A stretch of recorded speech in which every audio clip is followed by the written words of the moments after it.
The transport ship descended through the purple clouds of Dalrian Prime, and Taman pressed his face against the viewing port. He had seen pictures, of course. Everyone on Earth had seen pictures of the Dalrian capital city. But pictures didn't capture the scale of it. Towers stretched kilometers into the sky, connected by bridges that glowed with some kind of energy he didn't understand. Vehicles moved through the air in organized streams that looked like rivers of light. "First time off Earth?" asked the woman sitting next to him. Taman nodded. "First time off the ground, actually." The woman laughed. "They picked you for the Royal Guard program and you've never even been on a plane?" "I grew up in a small town," Taman said. "Joined the military, did what they told me to do. Then some people in suits showed up and said I'd been selected for something special." He shrugged. "Here I am." The woman extended her hand. "Bora, I'm part of the diplomatic corps." "Taman." He shook her hand. "So what do you know about this place?" "The Dalrians. They're old. Really old. Their civilization was building starships when humans were still figuring out fire. They're proud, formal, and they think we're barely better than clever animals." Bora smiled, but it wasn't a happy smile. "This whole program is an experiment. They want to see if humans are worth their time." The ship landed on a platform that jutted out from one of the massive towers. Taman followed the other humans through corridors that made him feel small. Everything was built for people taller than humans. The Dalrians averaged about 2.5 meters tall, with blue-gray skin and 3 fingers on each hand. Their eyes were large and dark, positioned slightly to the sides of their heads. A Dalrian in ornate armor waited in a large hall. When she spoke, a device on her collar translated her words into Korean. "I am Commander Yuna. I lead the Royal Guard. You are the humans who think they can protect Dalrian nobility." Taman stood straighter. He'd been a soldier long enough to recognize a challenge. "For the next 3 months you will train with my guards," Yuna continued. "Most of you will fail. Those who don't fail will be assigned to minor duties. Guard work for humans is ceremonial. We do not expect you to actually protect anyone." She walked along the line of humans, studying each one. When she reached Taman, she stopped. "You, what is your name?" "Taman. You have combat experience?" "Yes, Commander." "Against what? Other humans?" Yuna made a sound that might have been laughter.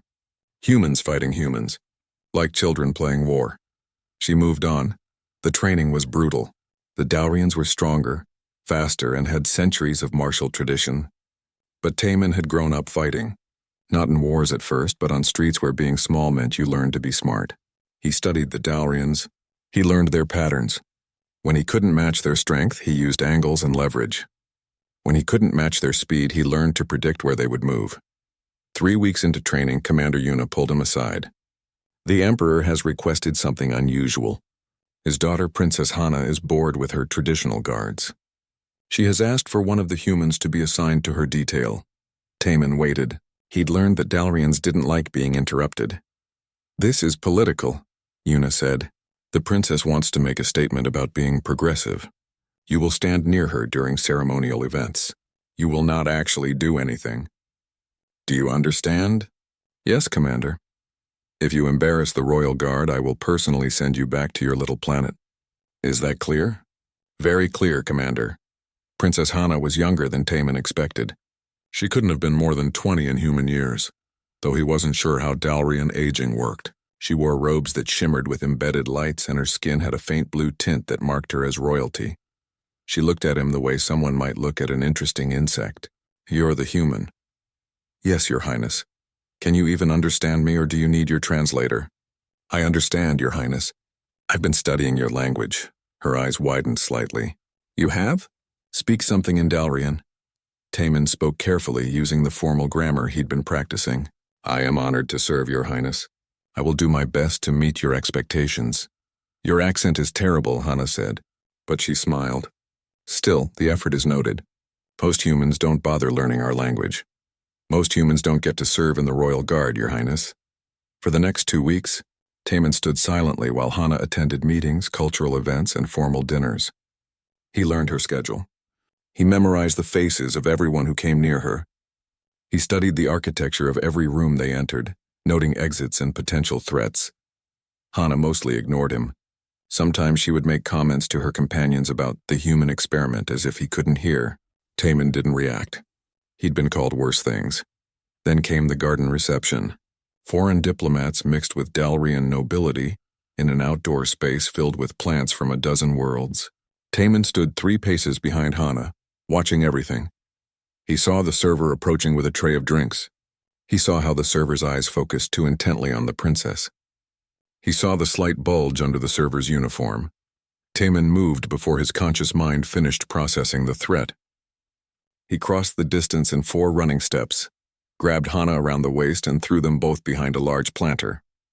The explosion wasn't large, but in the enclosed garden it was enough to cause panic. The server tried to run. Taman went after him on instinct. Years of training took over.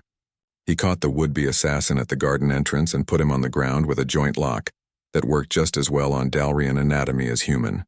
Security forces swarmed the area.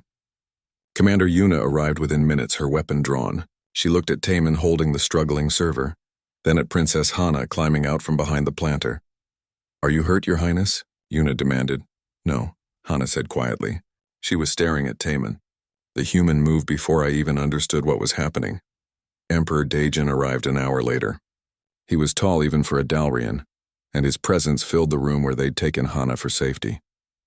He looked at his daughter, then at Taman, who stood at attention with his hands clasped behind his back. "You saw the threat?" the Emperor asked. "Yes, Your Majesty.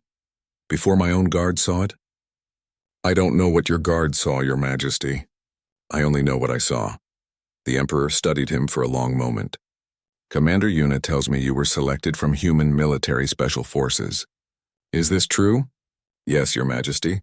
And what makes human soldiers special?" Taman thought about all the answers he could give.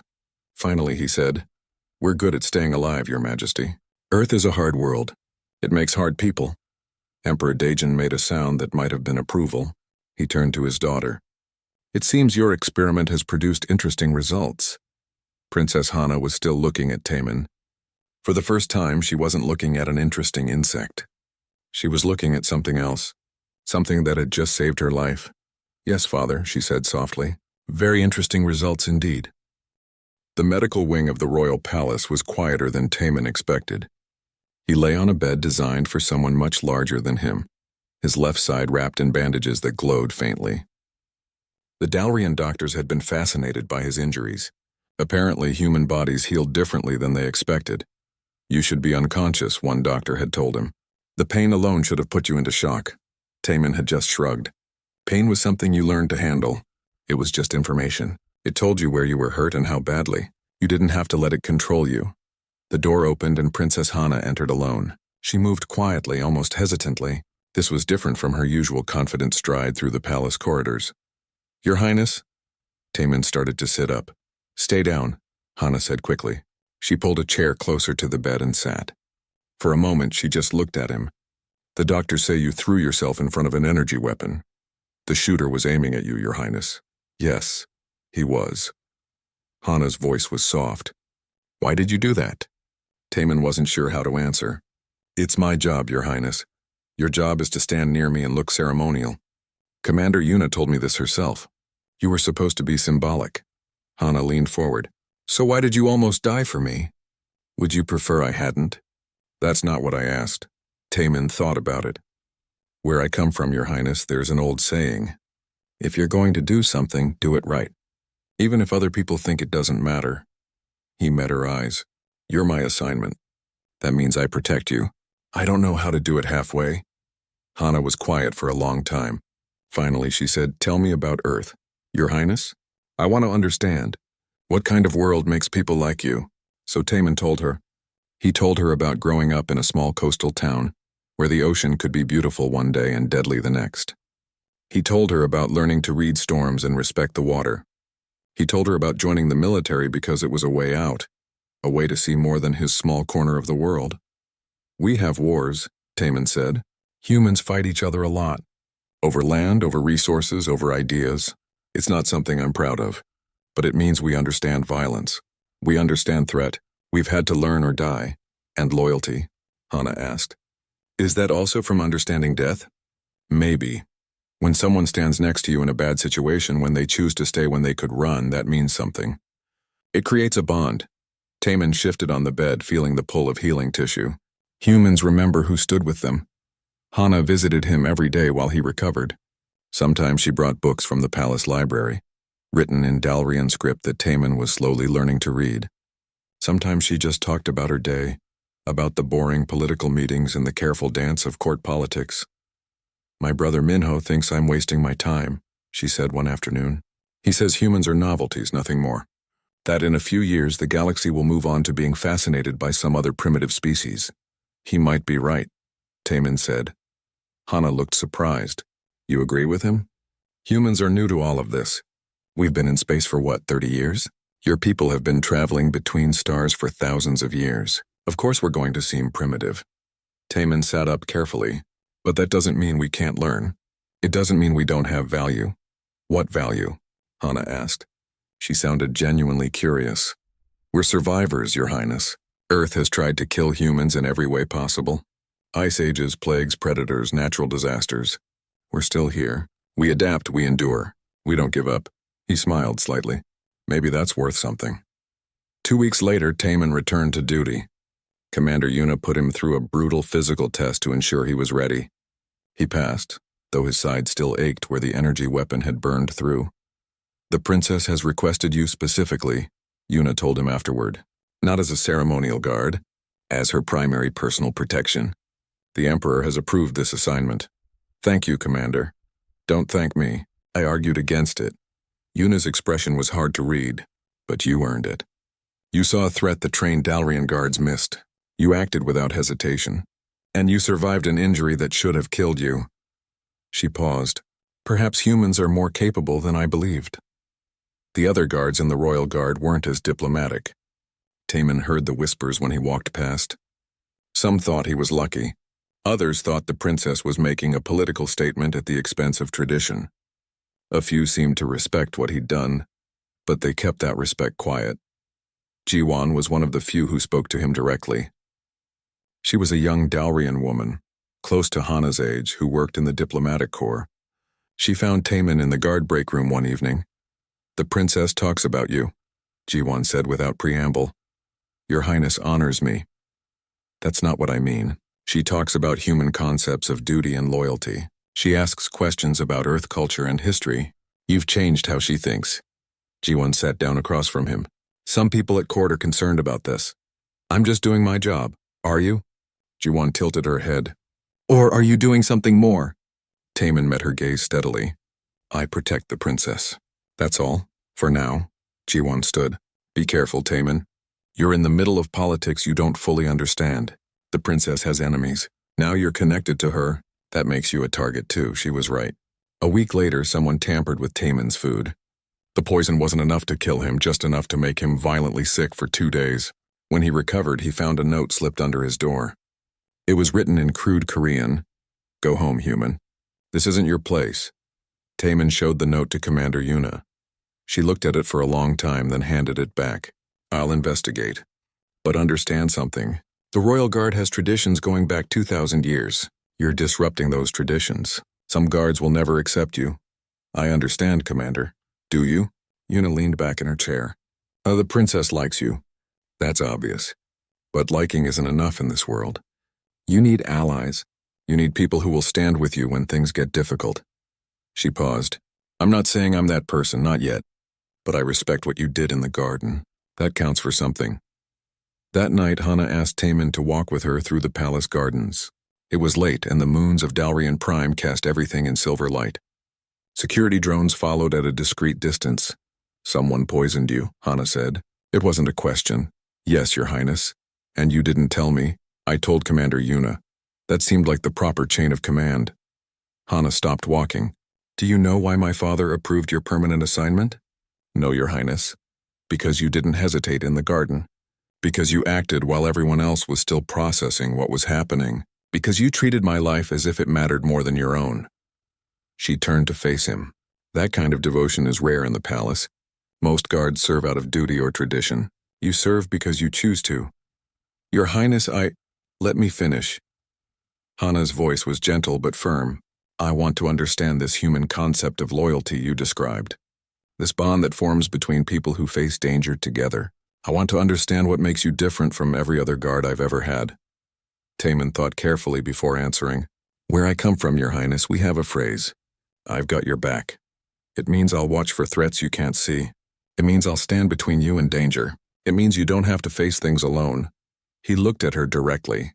That's what I'm offering. Not just service. Not just duty. But someone who has your back, Hana smiled. In the moonlight, she looked younger, less like a princess and more like the person she might be without all the titles and responsibilities. Then I accept your offer, Taman, and perhaps in time you'll let me have your back as well. They walked back to the palace in comfortable silence. Above them, the stars shone cold and distant. But here on the ground, something was beginning. Something that would matter more than either of them could yet imagine. 6 months after Taman arrived on Dalrian Prime, he could walk through the palace without getting lost. He knew which corridors had the best sight lines and which rooms had too many blind spots. He knew the schedules of the cleaning staff and the patrol routes of the other guards. Most importantly, he knew Hana's routines better than she did herself. You're always 3 steps ahead of me, she commented one morning as he opened a door just as she reached it. How do you do that? Pattern recognition, Your Highness. You always check your messages right after breakfast. The message center is through this door, Hana laughed. Am I really that predictable? People are creatures of habit, Your Highness. It makes my job easier. The princess had started teaching him about Dalrian culture in return. She explained the complex system of family honor that governed noble behavior. She taught him about the 3 moons of Dalrian Prime and how they influenced everything from agriculture to religious ceremonies. She told him stories about the Empire's history, about wars fought and planets settled. In the evenings, when official duties were done, they would sometimes sit in her private study. Hana would practice her Korean while Taman continued learning Dalrian script. It was peaceful, easy. Taman found himself looking forward to these quiet hours more than he probably should. Tell me about human games, Hana said one evening. Games, Your Highness. Strategic games. I've heard humans have many of them.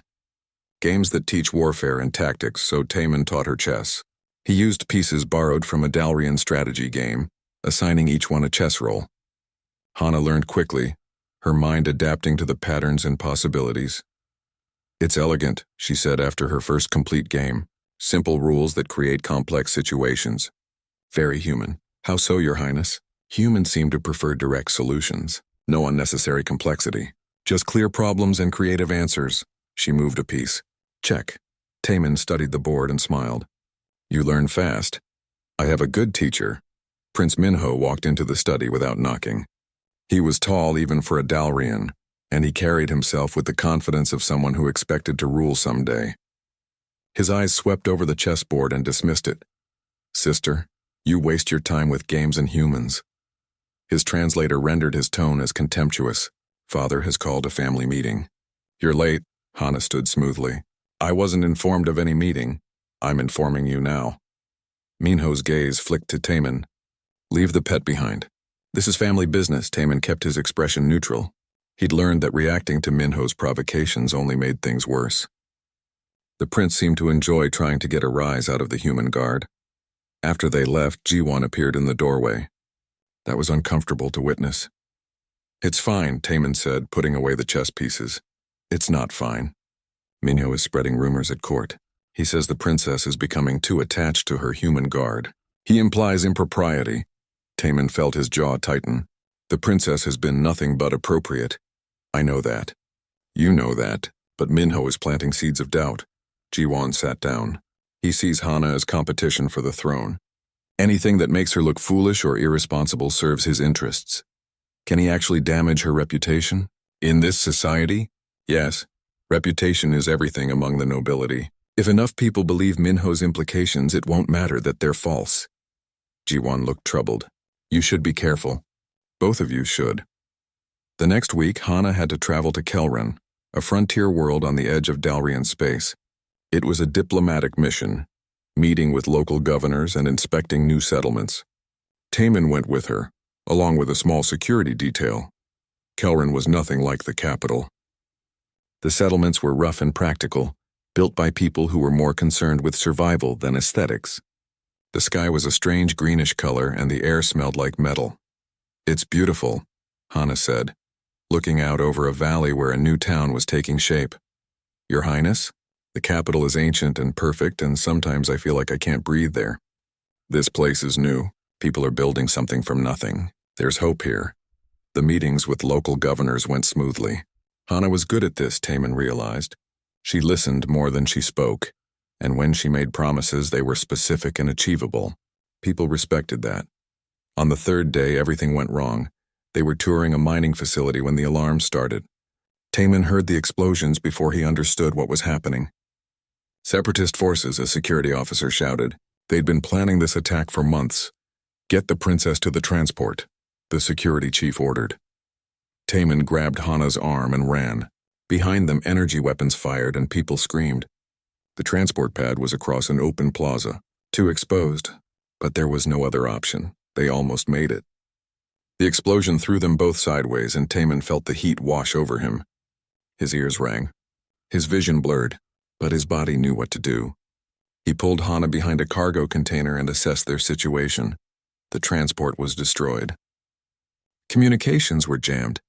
The security detail was scattered, and hostile forces were moving through the facility. We need to move, Taman said. His voice sounded distant to his own ears. Where? Hana's face was pale, but her voice was steady. Into the wilderness, away from the fighting. We circle back to the settlement when it's clear. They ran. Taman had grabbed an energy weapon from a fallen guard, and he carried it ready as they moved through the strange alien landscape of Kelran. The mining facility fell behind them, and soon they were alone in a forest of purple vegetation that grew in twisted, impossible shapes. For 3 days they survived together. Taman found water using techniques he'd learned in survival training. Hana used her knowledge of alien biology to identify plants that were safe to eat. They took turns sleeping, never both resting at the same time. On the second night, Hana asked, Do you ever sleep, Taman? Really sleep? I'm sleeping now, Your Highness. You're sitting upright with your eyes half open, holding a weapon. That's not sleeping. It's enough. My body is resting even if I'm alert. Hana was quiet for a moment. Is this what human soldiers learn? To rest without truly resting? We learn to be ready. Sleep is a luxury in a combat zone. But we're not in a combat zone. We're in a forest. The fighting is far away now. Respectfully, Your Highness, we're in a combat zone until we're back in a secure location. The threat level hasn't changed just because we can't see the enemy. On the third day, they heard the search parties calling. Taman kept Hana hidden until he was absolutely certain it was friendly forces and not a trap. Only then did he respond. The rescue team found them dirty and exhausted but alive.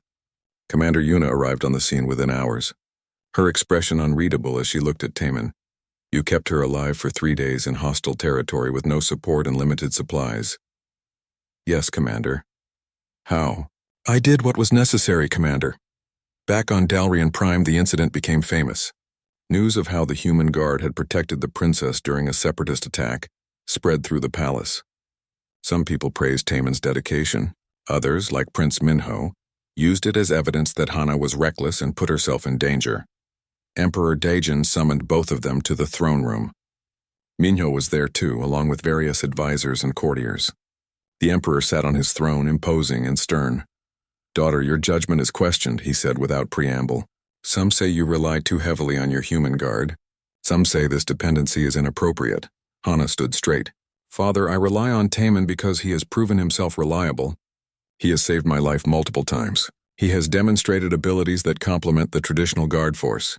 He is human, Minho interjected. Barely more advanced than animals. Sister, your affection for this creature is unbecoming. The throne room went silent. Everyone waited to see how Hana would respond to her brother's provocation. Creature? Hana's voice was cold.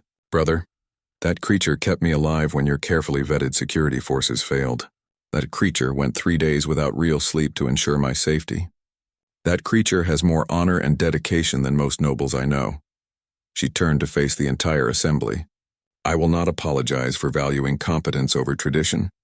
I will not apologize for recognizing excellence regardless of its origin.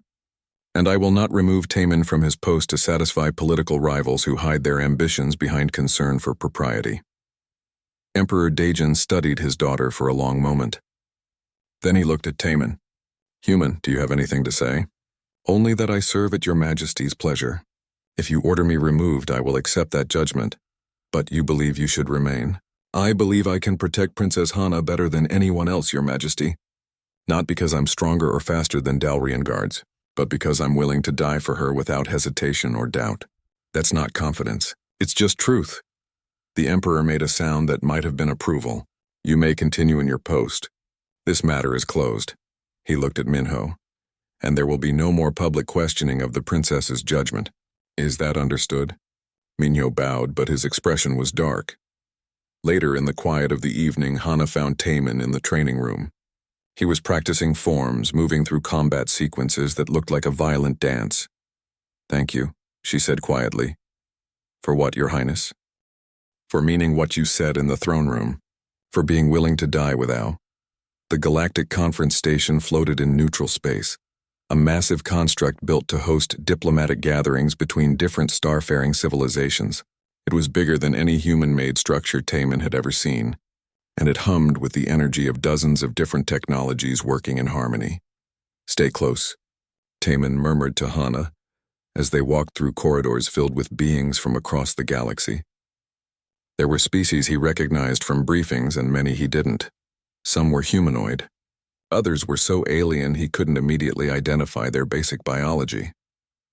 I'm not a child, Hana replied, but there was amusement in her voice. She'd long since stopped being offended by Taemin's protective instincts. The conference was a major event, bringing together representatives from over 40 different civilizations. Hana was here as part of her diplomatic training, observing negotiations and learning the complex dance of interstellar politics. Taemin was here because wherever Hana went, he went. They weren't the only humans present. Hyunwoo, another human guard, was assigned to a delegation from the Thorin Collective.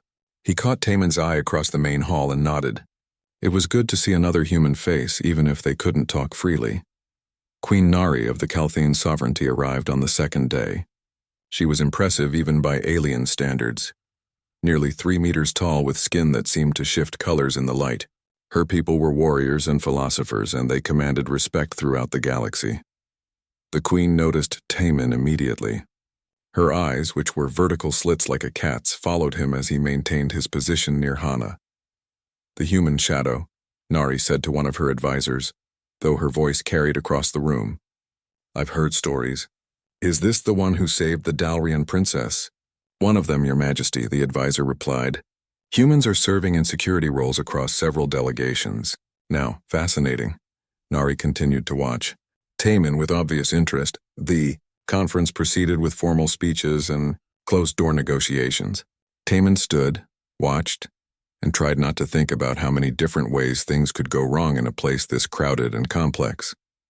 His training had prepared him for many situations, but guarding someone at an event with 40 different alien species was not one of them. On the third day, Jiwon pulled Taemin aside during a break. There's chatter on the security channels. Nothing specific, but everyone's nervous. About what? The Vecros Front. They're a terrorist organization that opposes galactic integration. They think each species should stay in its own territory and never mix. Jiwon glanced around to make sure they weren't overheard. This conference is exactly the kind of thing they hate. All these different species cooperating. Security should be tight. It is. But the station is huge and there are thousands of people here. If someone really wanted to cause trouble... She didn't finish the sentence. Taemin found Hyunwoo later that evening. The other human guard was in a quiet observation deck looking out at the stars. You feel it too? Hyunwoo asked without turning around. Feel what? That something's wrong. The air tastes wrong. People are too nervous. Hyunwoo finally looked at Taemin. My principal is in high-level negotiations right now. If something happens during those talks, it could be catastrophic. What do you want to do? I'm going to suggest we move the talks to a more secure location. Smaller room, fewer access points. Hyunwoo paused. You should do the same with the princess. She won't like being told to hide. Then don't tell her to hide. Tell her you've identified a tactical concern. Hyunwoo smiled slightly. She trusts your judgment, right? Use that. Taemin did talk to Hana, and she did agree to attend only essential events for the rest of the conference. But she insisted on being present for the closing ceremonies. It was politically important, she explained. Her absence would be noticed and interpreted as weakness or disrespect. The closing ceremony was held in the main assembly hall, a vast space with seating for thousands. Representatives from every attending civilization gathered to mark the successful completion of negotiations. Speeches were made, treaties were signed, and Taman felt his instincts screaming that something was wrong. He couldn't identify the threat. Everything looked normal. Security was visible but not overwhelming. The crowd was orderly. The speeches were boring in the way official speeches always are. But something felt off. Then he saw it. A maintenance worker moving wrong. Too purposeful, too focused, not looking around the way someone doing routine work would look. Taman's hand moved to his communication device. Security, this is Royal Guard Taman. I have a possible hostile in Section 7 maintenance level. Male gray uniform moving toward the central support column. The response was immediate. We're checking. Stand by. But Taman didn't stand by. He was already moving, crossing the hall toward the suspicious worker. He saw Hyunwoo doing the same from another direction. They'd both seen it. The worker saw them coming and ran. Taman pursued, his human reflexes giving him an edge in the crowded space. The worker pulled something from his uniform, a device. Taman didn't need to know what it was to know it was bad. Bomb! Taman shouted into his comm. Main hall, central column. Evacuate now. The worker made it to the column and attached the device. Taman was 10 meters away. 5. The worker activated the device and tried to run. Taman caught him, throwing them both away from the column. The explosion was enormous. Taman felt heat and pressure and pain. He felt himself flying through the air. He felt the impact when he hit something solid. And then he felt nothing for a while. When awareness returned, he was on the floor. His ears rang. His vision was blurred. Something was broken, maybe several somethings. But he was alive, and that meant he had a job to do. Hana, he tried to say, but his voice didn't work properly. Someone grabbed his arm, Hyunwoo bleeding from a cut on his forehead. Your princess is safe. I got her out when the alert went out. She's secure. Taman tried to stand and nearly fell. Hyunwoo supported him. Around them, the hall was chaos. The explosion had damaged the central support, but it hadn't collapsed the entire structure. Security forces were everywhere, organizing evacuation and searching for more threats. You tackled him, Hyunwoo said. You tackled the bomber, probably saved 100 lives by moving him away from the center of the crowd before the device went off. Just did what made sense. That's what makes you crazy, you know. Just did what made sense. Most people don't run toward bombs. Queen Nari found them in the medical section. Taman was sitting on a table while a doctor worked on his ribs. Hana was there too, refusing to leave despite multiple suggestions that she should be in a secure location. You, Nari said, pointing at Taman. The human who ran toward danger instead of away from it. I watched you move. I watched you calculate angles and predict the bomber's route. I watched you close the distance faster than should be possible for your species. She turned to Hana. This is your guard? Yes, Your Majesty, Hana said quietly. And he always acts this way? With such complete disregard for his own safety? Always, Your Majesty. Nari studied Taman for a long moment.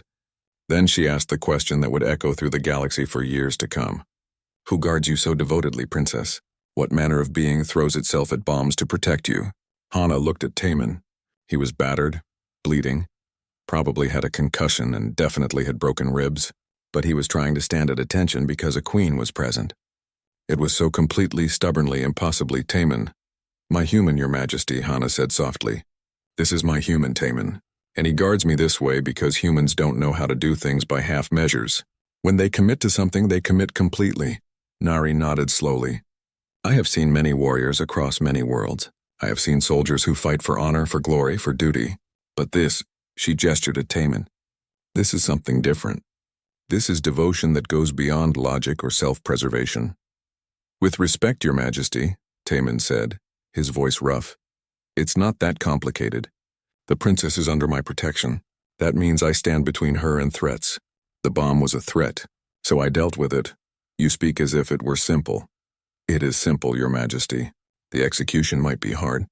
The consequences might be painful, but the decision itself is simple. Taman paused. Where I come from, we have a saying. You protect what you love. I protect the princess. Therefore, he didn't finish the sentence. He didn't need to. Nari looked at Hana again. Your human has given me much to think about, Princess. Perhaps we have all underestimated what humanity brings to the galaxy. After the Queen left, After the doctors finished treating Taemin's injuries, after most of the chaos had settled into organized crisis management, Hana finally let herself react. "You could have died," she said. Her voice was shaking. "You ran at a bomb, Taemin. You could have died. But I didn't, that's not the point." Hana's composure cracked. "What if you had died? What if I had to watch you die because you were protecting me?" Taemin reached out slowly, carefully, and took her hand. It was the first time he'd ever touched her outside of moving her away from danger. "Your Highness, I need you to understand something. If I die protecting you, that's not a tragedy. That's success. That's me doing my job exactly right. That's insane." The recording played everywhere.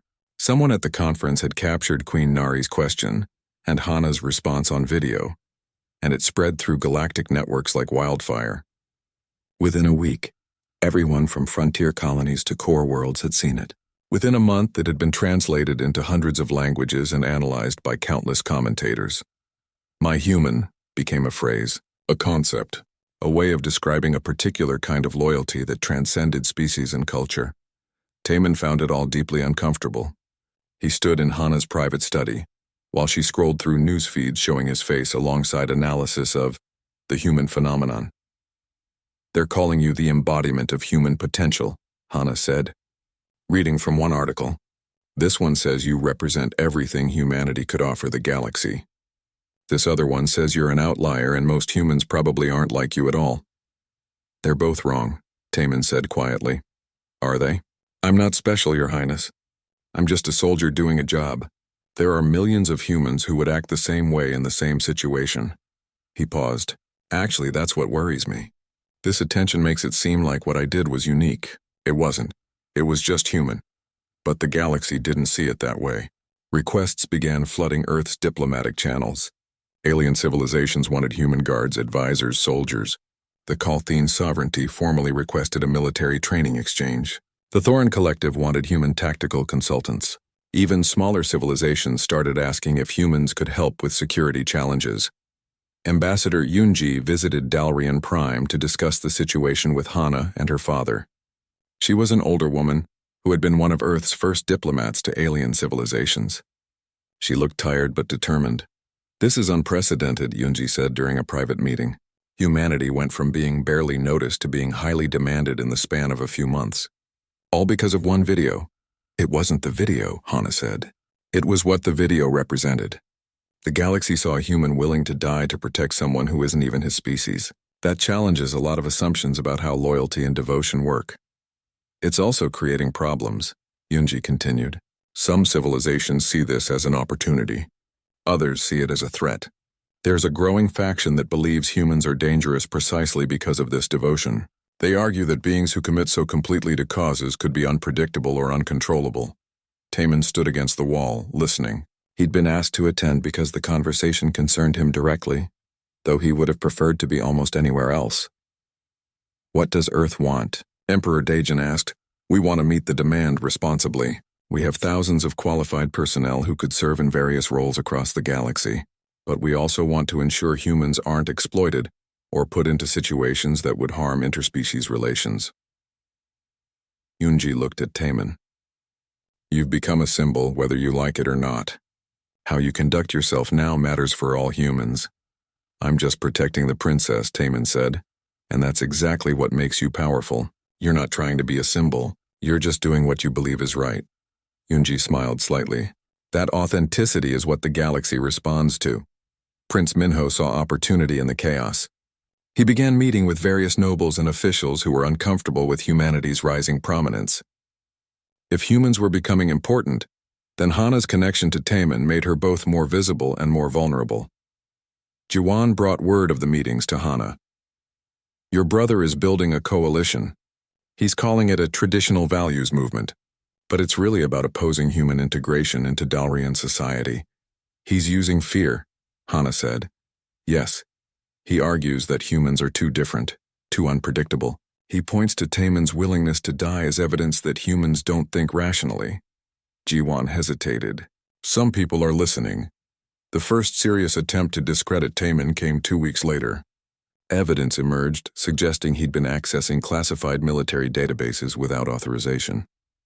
The implication was espionage, that Taman had been using his position to gather intelligence for Earth. Commander Yuna brought him the allegations personally. "I don't believe this," she said, sliding a datapad across her desk. "But I have to investigate. You understand?" "I understand, Commander. Did you access these databases?" "No, Commander. I don't even have the clearance to reach those systems." "That's what I thought." Yuna looked troubled. "Someone is setting you up. The question is who and why."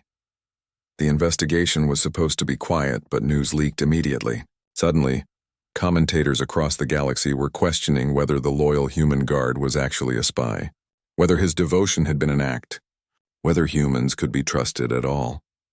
Hana watched her reputation take damage by association. Nobles who had praised her progressive outlook now questioned her judgment. Some suggested she'd been manipulated by her human guard all along. "You should distance yourself from me," Taman told her one evening. "Publicly. Make it clear I was assigned to you and you had no choice. That will protect your position." "No. Your Highness, your reputation. My reputation is built on truth, not convenience." Hana stood and faced him directly.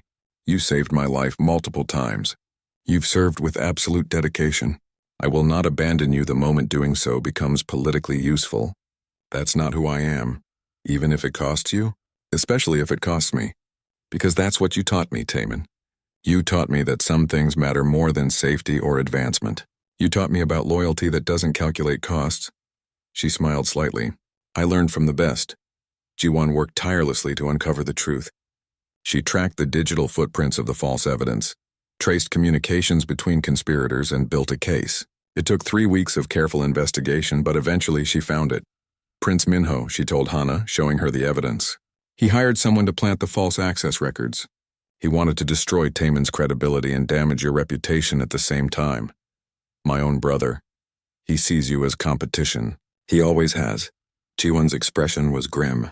"The question is what you do with this information." Hana made her decision quickly. She called a formal assembly of the court, requiring attendance from all senior nobles, including her brother. Then she presented the evidence publicly, laying out exactly how Taman had been framed and who was responsible. The court erupted in shock and anger. Prince Minho tried to deny it, but the evidence was too solid. He'd been caught and everyone knew it. Emperor Daejin looked at his son with disappointment. "You have brought shame to our family. For political gain, you were willing to destroy an innocent person's life." He turned to Taman. "The guard is cleared of all charges. The investigation is closed. But the damage had been done. Even with Taman cleared, doubt lingered in some minds. And now Hana had made an enemy of her own brother. Was it worth it?" Taman asked her later. "Exposing him publicly like that?" "Yes, because the truth matters. Because you matter." Hana looked exhausted but satisfied. "Minho gambled that I would choose political safety over loyalty. He lost that gamble." More humans began arriving on Dalrian Prime as the exchange programs expanded. Seono was a xenobiologist who came to study Dalrian medicine. Bora, who Taman had met on his first day, returned with a larger diplomatic team. A dozen human security personnel were assigned to various nobles and officials. Taman found himself becoming an unofficial leader for the human community on the planet. Other humans sought his advice on navigating Dalrian culture and politics. He helped them understand the complex social hierarchies and taught them what he'd learned about earning respect in an alien society. "You're good at this," Bora told him one evening, "building bridges between humans and Dalrians. You should consider joining the diplomatic corps.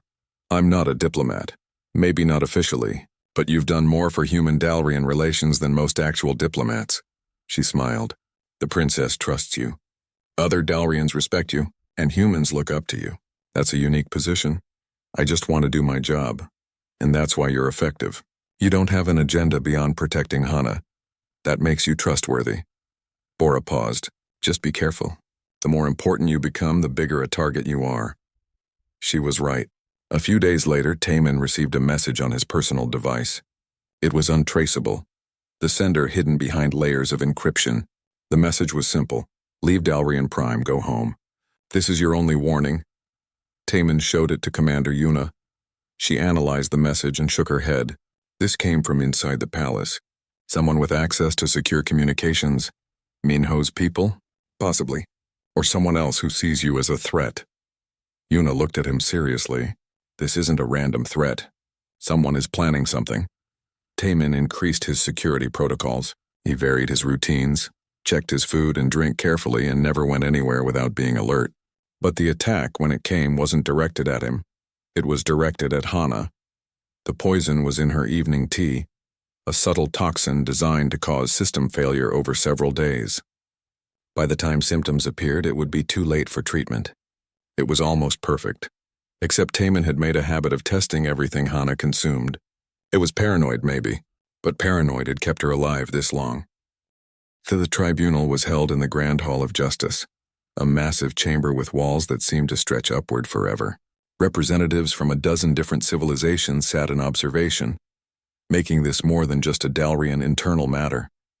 It had become a test case for human participation in galactic society.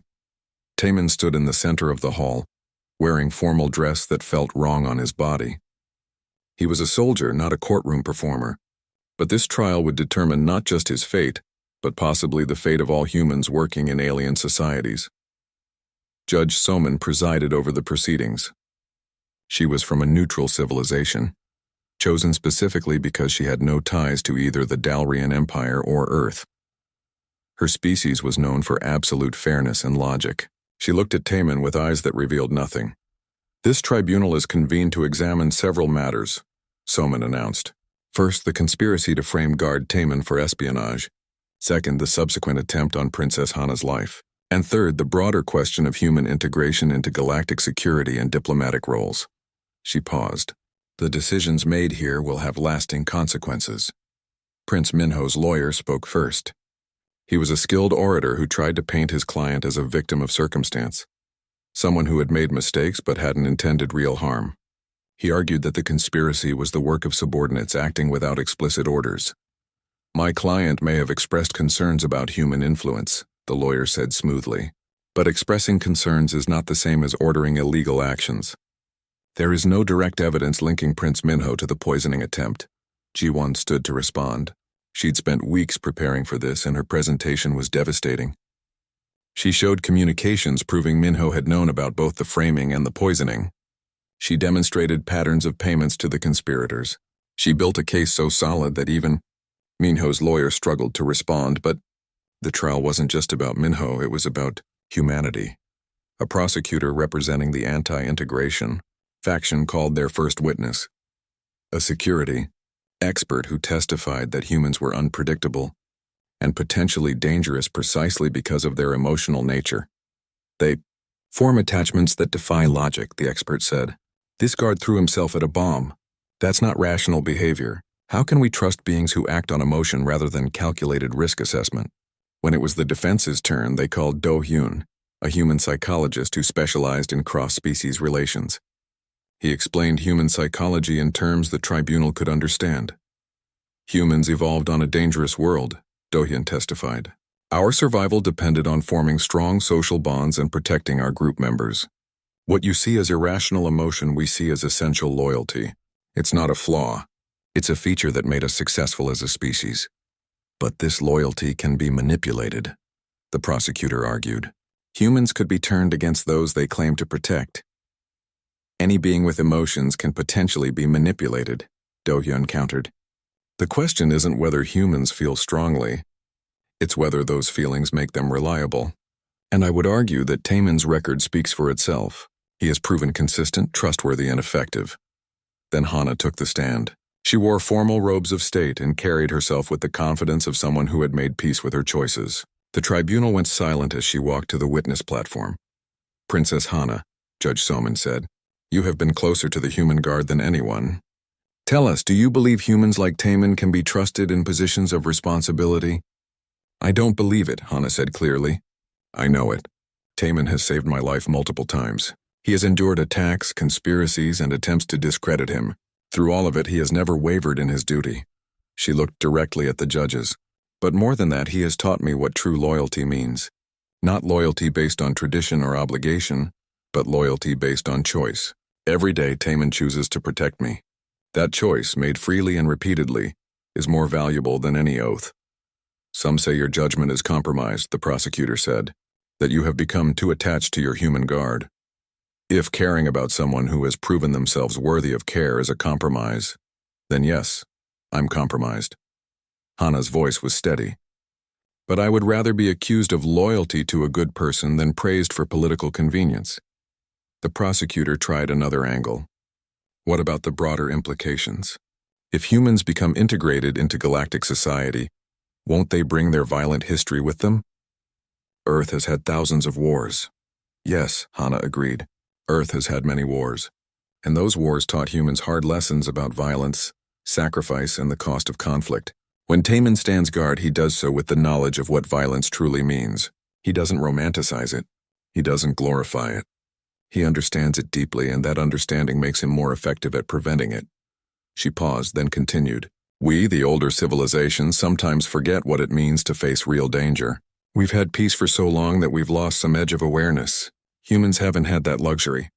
They remember, and that memory, that awareness, is valuable. Queen Nari attended the trial and requested to speak as a witness. As a foreign head of state, the tribunal granted her request immediately. I have observed this human guard, Nari said.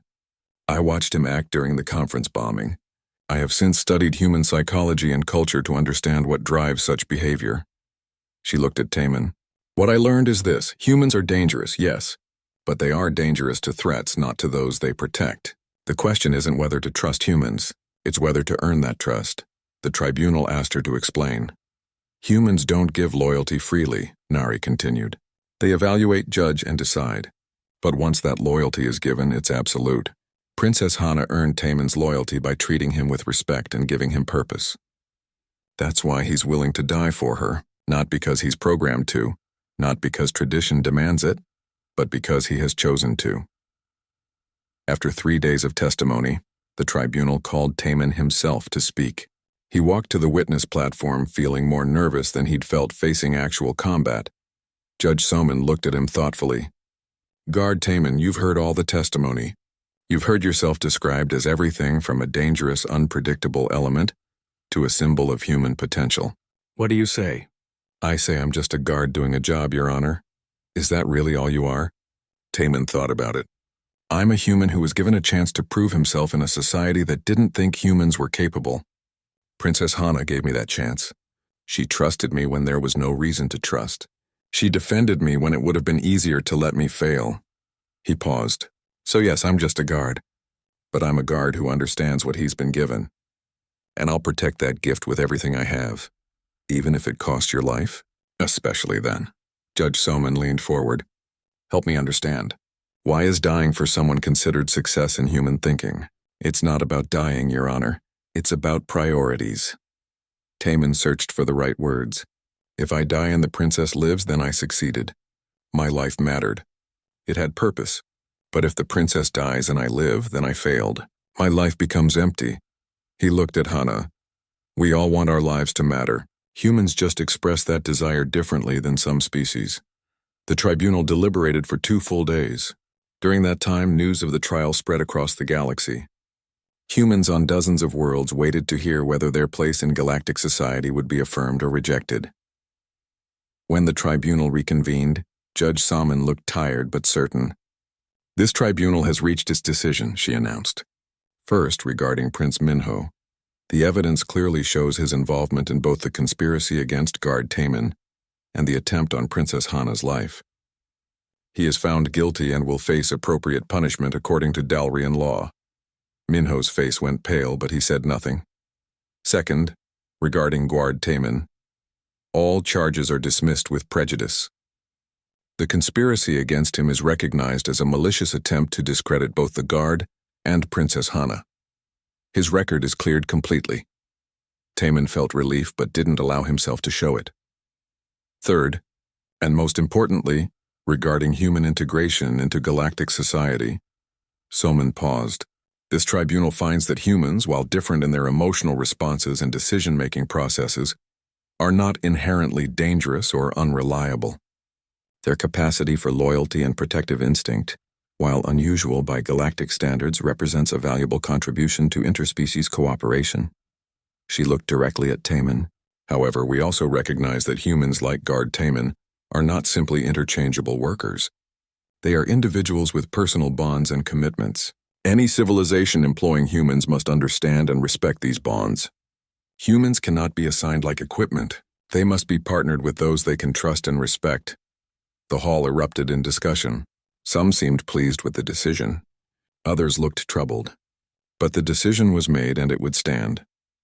After the tribunal ended, Emperor Daejin made an announcement that surprised everyone. In light of recent events and the tribunal's findings, I am formally designating Princess Hana as my heir. She has demonstrated wisdom, courage, and the ability to make difficult decisions based on principle rather than convenience. She will be the next ruler of 5 years had passed since the tribunal. Hana was no longer just a princess learning diplomacy. She was crown princess, actively involved in running the empire while her father prepared for eventual retirement. The responsibilities were enormous, but she'd grown into them with grace and confidence. Taemin was still at her side. Always 3 steps behind, always watching, always ready. But the relationship between them had evolved into something deeper than guard and principle. They were partners in the truest sense, trusting each other completely. The peace didn't last. It started with small incidents, protests on frontier worlds, ships going missing in remote sectors, reports of a new organization calling itself the Purification Movement, dedicated to keeping species separate and eliminating what they called contamination between civilizations.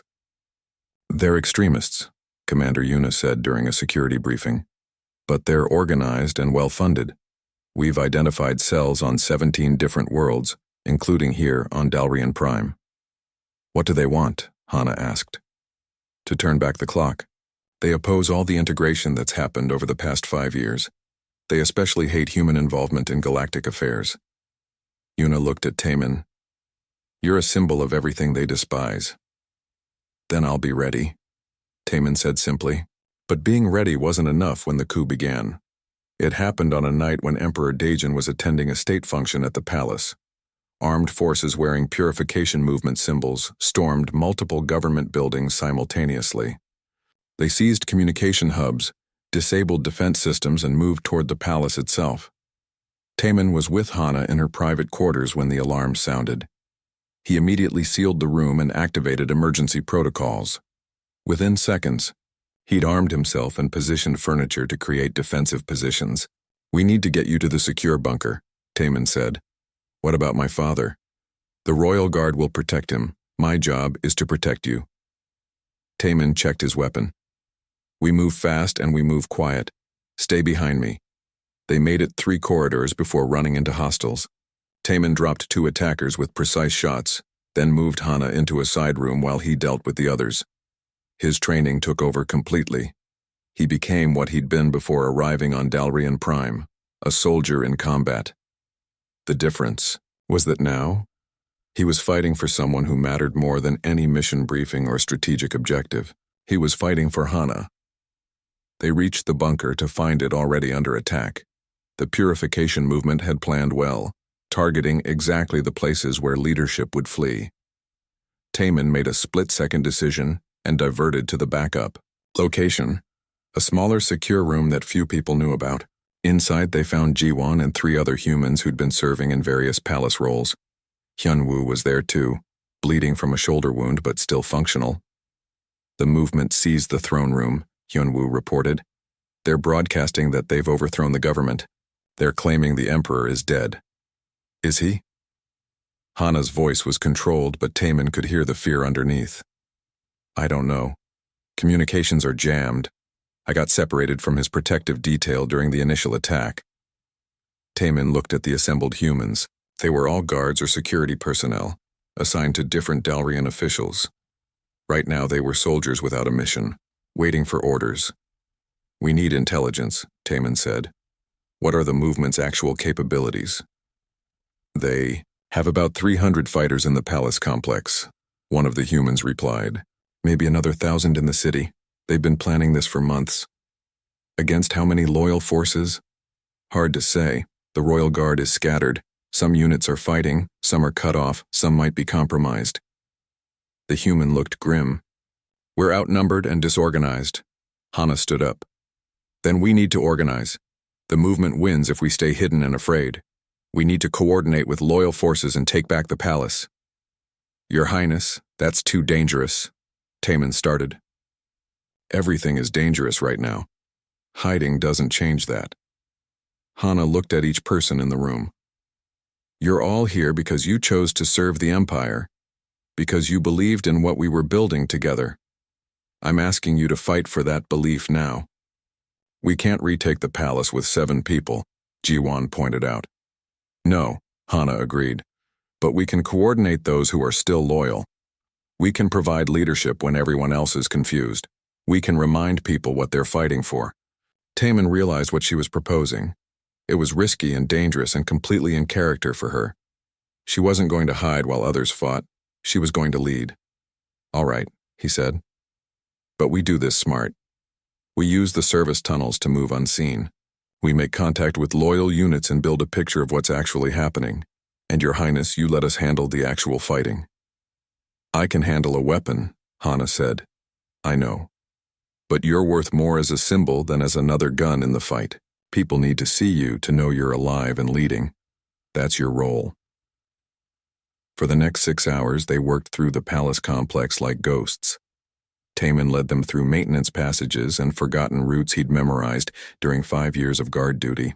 They made contact with scattered groups of royal guards and palace security. Each time Hana would appear, proving she was alive and rallying them to organized resistance. The coup had relied on speed and shock. But as the initial chaos faded, the movement's forces found themselves fighting a palace full of people who now had something to rally around. The crown princess was alive, and she was fighting back. Taman coordinated the human security personnel into a rapid response team. They moved fast, hit hard, and used tactics that the purification movement fighters weren't expecting. Hyunwoo led a group that retook the main communications hub, allowing Hana to broadcast to the city. This is Crown Princess Hana, she said into the camera. The purification movement's coup has failed. Loyal forces control most of the palace and we are driving out the remaining hostiles. To those who follow the movement, surrender now, and you will be treated fairly. Continue fighting, and you will face the consequences of treason. The broadcast changed everything. Citizens who had been hiding in their homes began reporting movement positions to authorities. Military units that had been uncertain about how to respond now knew their crown princess was alive and in command. But Emperor Daejin was still missing. The throne room remained under movement control and they claimed to have the emperor as a hostage. We have to go in, Hana said. It's a trap, Commander Yuna, who had joined their group, warned. They're using the emperor as bait to draw you out. Maybe. But I won't abandon my father. Taman looked at Yuna, and something passed between them. An understanding between two professionals who both served the same person. Yuna nodded slightly. Then we go in hard and fast, Taman said. No subtlety. We hit them with everything we have before they can react. They assembled every fighter they could spare. 30 royal guards, a dozen humans, and various palace security personnel. It wasn't an army, but it was enough for one focused assault. The throne room doors were massive and ornate, designed to impress rather than defend. Taman placed breaching charges while the others formed up. Hana stood in the second line, flanked by 2 guards who had orders not to let her charge forward. On my mark, Taman said. 3, 2, 1, breach. The doors exploded inward and they poured through into chaos. The purification movement had expected a negotiation, not an assault. They had positions set up for a siege, not close combat. Taman's team tore through them like a storm. Emperor Daejin was bound to his own throne, wounded but alive. Taman reached him first, cutting him free while the fighting raged around them. The emperor looked at Taman and actually smiled. I knew my daughter would come, he said, and I knew you'd lead her here safely. Can you walk, Your Majesty? Well enough. They fought their way back out of the throne room. The movement's forces broke when they saw the emperor being rescued. Some fled, some surrendered. A few fought to the death, but it was over. By dawn, the palace was secure. The city was quiet, and the purification movement's coup had failed completely. Taman stood on the same balcony where he'd stood with Hana 5 years ago. He was exhausted, covered in dust and minor injuries, but alive. They'd all survived. Hana found him there. She looked as tired as he felt, but there was something else in her expression. Pride, maybe, or satisfaction. "We did it," she said.